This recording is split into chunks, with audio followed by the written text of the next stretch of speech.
வணக்கம். ஓரோ சமையலுக்கு உங்களை அன்புடன் வரவேற்கிறேன். நம்ம இன்றைக்கி என்ன பார்க்க போகிறோன்னா, வெஜிடபிள் ஆம்லேட் செய்ய போகிறோம். அதாவது எல்லா வெஜிடபிளும் இருக்கும், அதில் முட்டை உடச்சி ஊற்றிட்டு ஆம்லேட் செய்ய போகிறோம். இது ரொம்ப ஹெல்த்தியாகவும் டேஸ்ட்டாகவும் இருக்கும். காய்கறி சாப்பிடாத குழந்தைங்களுக்கு இந்த மாதிரி செஞ்சு கொடுக்கலாம். டயட் இருக்கிறவங்களும் இந்த மாதிரி செஞ்சு சாப்பிட்லாம். அது எப்படி செய்யலான்னு பார்க்கலாம் வாங்க. இன்றைக்கி நம்ம வெஜிடபிள் ஆம்லேட் செய்ய போகிறோம். அதுக்கு வெஜிடபிள்லாம் நான் பஜ்ஜி சீவுறதுல மெலிசா சீவிருக்கிறேன். கோஸு, கேரட்டு, கொஞ்சம் கேப்சிகமும், கொஞ்சம் இது பீன்ஸு, வெங்காயம் இதெல்லாம் எடுத்துருக்கிறேன். இது வந்து வெயிட் லாஸ் பண்ணுறவங்க இது வந்து ஒரு ஆம்லேட் எடுத்துக்கிட்டால் போதும். நல்லா ஃபுல் ஆகும், வயிறு பசி எதுவும் இருக்காது. இது வந்து பச்சை மிளகா, கொஞ்சம் புதினா, கருவேப்பிலை வந்து மிக்சியில் அரைச்சது ஒரு 1/2 டேபிள் ஸ்பூன் போல் எடுத்துருக்கிறேன். எதுக்காக நான் அந்த ஃப்ளேவரும் காரமும் நல்லா இருக்கணுன்றதுக்காக. இப்போ இதுலேயே முட்டையை வந்து உடச்சி ஊற்றிக்கலாம். நம்மளுக்கு எவ்வளோ முட்டை வேணுமோ அவ்வளோ முட்டை எடுத்துக்கலாம். இதுக்கு வந்து நான் இவ்வளோ காய்கறிக்கு ஒரு 3 முட்டை எடுத்துக்கிறேன். இதுக்கு தேவையான அளவு உப்பு எடுத்துக்கலாம்.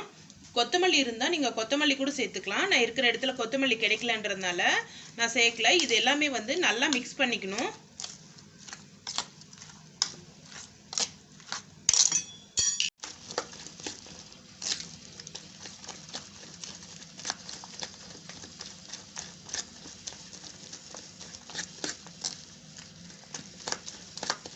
இந்த மாதிரி நுர வர அளவுக்கு அடித்தாதான் நம்மளுக்கு வெஜிடபிள் கூட முட்டை நல்லா மிக்ஸ் ஆகும்.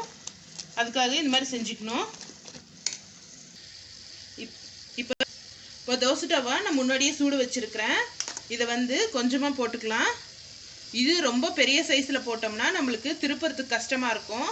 அதனால் கொஞ்சமாக போட்டுட்டு மேலே கொஞ்சம் எண்ணெய் போட்டுக்கலாம். இப்போ ஒரு 1/2 டேபிள் ஸ்பூன் போல் எண்ணெய் சேர்த்துக்கலாம். இது டயட்டுக்கு சாப்பிட்றதுனால எண்ணெய் வந்து அதிகமாக சேர்க்கல. நீங்கள் நார்மலாக சாப்பிடும்போது கொஞ்சம் எண்ணெய் அதிகமாக கூட சேர்த்துக்கலாம். இப்போ இது ஒரு மூடி போட்டு வேக வச்சுக்கலாம். மூடி போட்டு ஒரு 5 நிமிஷம் மீடியமில் வச்சுக்கலாம் ஸ்டவ்வில். இப்போ கொஞ்சம் வெந்துருச்சு, இதை திருப்பி போட்டுக்கலாம்.